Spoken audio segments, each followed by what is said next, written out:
అసలు చైల్డ్హుడ్ ఎలా స్టార్ట్ అయింది అంటే ఎక్కడ ఏ ఊర్లో నేటివ్ ప్లేస్ ఏంటి? ఇదంతా తర్వాత మా అమ్మగారు చెప్పినప్పుడు నాకు తెలుసు.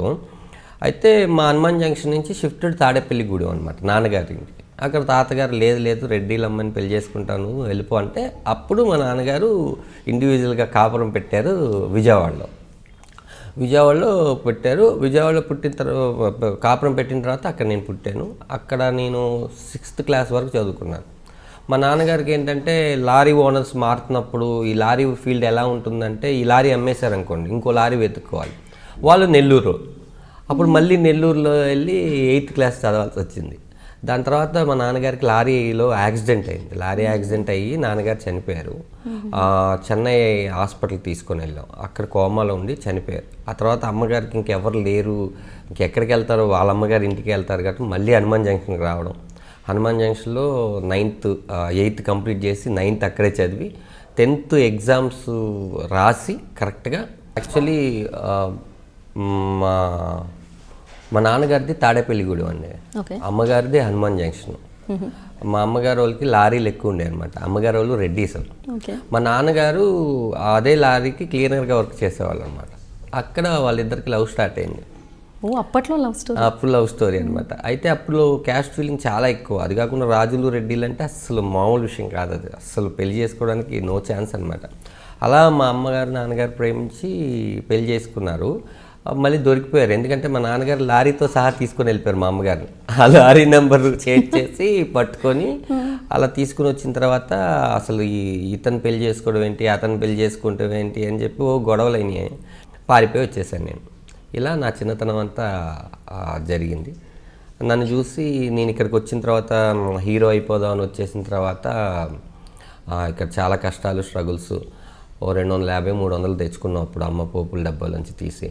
హోటల్లో వర్క్ చేయడం, దాని తర్వాత మా నాన్నగారికి క్లీనర్గా వర్క్ చేసిన ఒక ఆయన వచ్చి నన్ను చూడడం. అప్పుడు ఫోన్లు ఏం లేవండి, ట్రంకాలు కాల్ చేసి మా అమ్మగారిని రప్పించడం.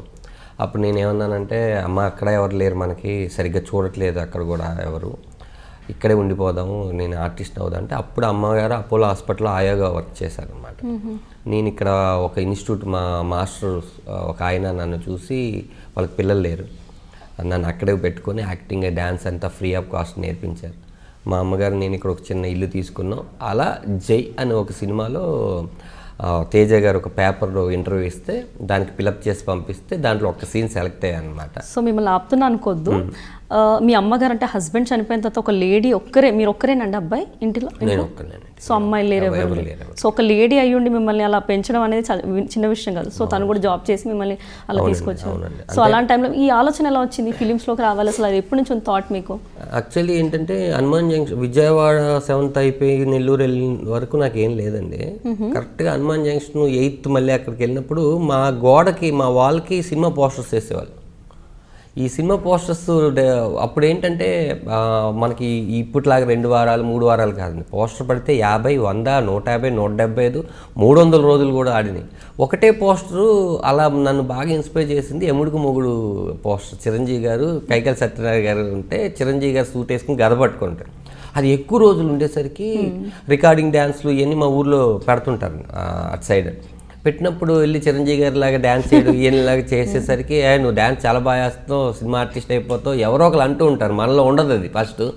అవునా మన సినిమా ఆర్టిస్ట్ అయిపోవచ్చు అనమాట అని ఏం చేయాలి తెలియని పరిస్థితుల్లో అప్పుడు పేపర్లు కానీ ఇంటర్నెట్ కానీ అసలు ఏది లేదండి. సినిమా రిలీజ్ అయితే వెళ్ళడం, బస్ స్టాండ్ పక్కన ఉన్న థియేటర్లోకి వెళ్ళడం, సినిమా చూడడం, ఆ విజుల్స్ కేకలు అన్నీ చూసేసిన తర్వాత మనల్ని కూడా అంటున్నారు కదా వెళ్ళిపోవచ్చు కదా అని ఒక బ్యాడ్ డే ఒక లారీ ఎక్కేసి వచ్చేసాను అనమాట. అంటే అప్పుడు వేరే థాట్ లేదు, నాన్నగారు లేరు, అమ్మగారిని సరిగ్గా చూసుకుంటలేదు, అమ్మ ఒకటే ఉంది, ఇవన్నీ ఏం లేదండి. మనకు ఒక పిచ్చి, ఆ పిచ్చిలో వచ్చేసాం. సో మరి వాళ్ళు భయపడతారు అలా ఏం లేదా? అంటే అస్సలు ఏం లేదండి. మనం ఇక్కడికి వచ్చి సినిమా హీరో అయిపోతాము ఆ తర్వాత అని ఇక్కడికి వచ్చి నాకు నేను భయపడ్డాను. అమ్మో మనం ఎప్పుడు వదిలేము. ఈ దగ్గర ఒక 12 ఏళ్ళు అమ్మతోనే ఉన్న నాకు నాన్న తర్వాత అమ్మే మొత్తం, అసలు ఎవరు లేని ఒక దగ్గరికి వచ్చి ఒంటరిగా ఆ రోజు రాత్రి పడుకోవాలంటేనే ఆ పెయిన్ ఇంకా చెప్పలేమండి. అదే నాకు ఎలా అయిపోయిందంటే ఒక ఆడపిల్లని పెళ్లి చేసి పంపించేస్తే ఆ ఆడపిల్ల ఏడుస్తుంది కదా, అలా ఏడ్చారనమాట ఆ రోజంతా. ఏజ్ అది ఎంత ఏజ్ అప్పుడు మీకు? నాకు అప్పుడు ఎంత ఉంటాయండి, 10th రాసి వచ్చేసంటే 10th 16-15 మధ్యలో. ఓ మై గాడ్, అంత పెద్ద డెసిషన్ తీసుకున్నారు అయితే. ఒక పోస్టర్ మీ జీవితాన్ని మార్చేసింది అనమాట అయితే. వాల్ కేసిన పోస్టర్ కాస్త హీరో అనుకోవడం. చిరంజీవి గారు నా వెనకాల ఉండి నన్ను నడిపించారు. సో ఇప్పుడు ఏమైనా రిగ్రెట్ అవుతారా, ఎందుకు ఈ మూవీ లైన్కి వచ్చాను, అసలు రాకపోతే బాగుండేది కదా? సక్సెస్ అవ్వకపోయి ఉంటే అనుకునేవాడినేమో, పర్లేదు ఒక 125 సినిమాలు చేసి జనాల్లో ఒక గుర్తింపు, దండాజ్ అంటే అందరికీ తెచ్చుకున్నాను కాబట్టి ఆ థాట్ రాలేదు. ఒకవేళ లేకుండా ఉంటే కనుక నిజంగా బాధపడేవాడినేమో. సో ఇనీషియల్ స్టేజెస్లో మీరు అక్కడి నుంచి హైదరాబాద్కి వచ్చారు కదా, ఇంట్లో చెప్పుకుంటూ వచ్చారు. ఫస్ట్ ఆఫ్ ఆల్ ఆ పెయిన్ ఆల్రెడీ మీలో ఉంది.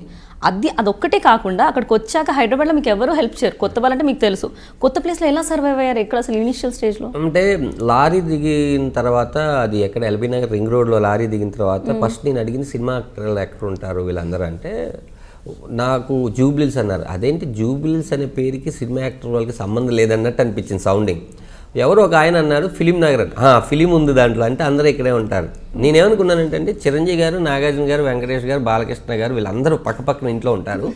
ఈ ఇంటికి వెళ్ళి కలుస్తాము, ఈయన కాదంటే ఆ ఇంటికి వెళ్ళి కలుస్తాము, ఆయన కాదంటే ఇంకో ఇంటికి వెళ్తాం, ఇట్లా ఎవరో ఒకళ్ళు ఛాన్స్ ఇచ్చేస్తారులే అని చెప్పేసి అప్పుడు 127 ఒకటి కోటి నుంచి 47 వై అని చెప్పేసి ఎల్ అని ఎల్వి ప్రసాద్ నుంచి వచ్చేది, వై అని ఇసుగు నుంచి వచ్చేది. Film Nagar last bus stand దిగిన తర్వాత ఫస్ట్ రామనాయ్ స్టూడియో, దాని తర్వాత పద్మాలయ స్టూడియో, ఇలా హోటల్లో భోజనం చేసుకుంటూ తిరుగుతుంటే ఆ రోజు రాత్రి ఎక్కడ పడుకోవాలో తెలియకుండా ఎక్కడో రామనాయ్ స్టూడియో గేట్ దగ్గర ఆ వాచ్మెన్ తిట్టడమో ఎన్ని అయిపోయినాక ఆ డబ్బులు అయిపోయిన తర్వాత అర్థమైంది. అప్పుడు అమ్మ గుర్తుకొచ్చింది.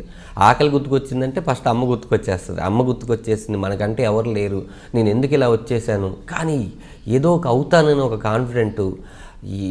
సరే చూద్దాం, ఒక 2-3 రోజులన్నా చూద్దామని అప్పుడు అక్కడ కాకతీయ మెస్ అని ఆనంద్ సినీ సర్వీస్ పక్కన ఉండేదని అక్కడికి వెళ్ళి ఆ హోటల్లో జాయిన్ అయ్యి వాళ్ళు ఒక మంచి ఆఫర్ ఇచ్చారు. ఏంటంటే పొద్దున్న ఇష్టం తిరగొచ్చు, తిరిగి నైట్ డిన్నర్ టైంకి సప్లై చేస్తే సరిపోతుంది. 11:30కి హోటల్ బంద్ చేస్తారు, హ్యాపీగా పడుకొని 9-10 లేచి అక్కడే టిఫిన్ చేసి వెళ్తే సరిపోద్ది అని. ఈ ప్రాసెస్లో ఒక 1 వీక్ కూడా కాదండి. ఈ లోపల ఆ క్లీనర్ రావడం, చూడడం, మా అమ్మకు ఫోన్ చేయడం, ఆ తర్వాత నువ్వేంటి హోటల్లో వర్క్ చేయడం, గట్టిగా కౌగిలించుకుని ఇచ్చేస్తాం.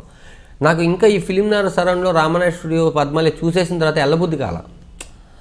ఏదో కార్లు వెళ్తుంటాయి, ఎవరో సినిమా యాక్టర్లు వెళ్తుంటారు, గేట్ దగ్గర మళ్ళీ రానివ్వరు, తెలియని ఒక ఇదనమాట. ఆ ఏజ్ గ్రూప్లో అలా ఉంటుంది. ఏ డిసిషన్ అన్నా అదిగా అంటారు, 10th నువ్వు తీసుకోవాలి కరెక్ట్గా. నువ్వు ఏదైనా ఫీల్డ్ ఎంచుకునేటప్పుడు 10th క్లాస్ అనేది ఏంటంటే కరెక్ట్ మెచ్యూర్ అవుతున్న టైం కదండి. అప్పుడు తీసుకుంటే సక్సెస్ అవుద్ది, ఆ తర్వాత కానీ ముందుగానే తీసుకుంటే కరెక్ట్